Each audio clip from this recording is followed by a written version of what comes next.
Hello বন্ধুরা, welcome to my channel. এটা আমার প্রথম ভিডিও, ভুল হলে ক্ষমা করবেন।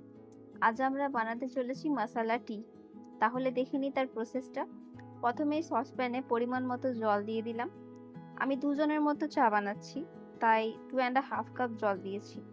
আপনারা নিজেদের হিসাবে জল দেবেন।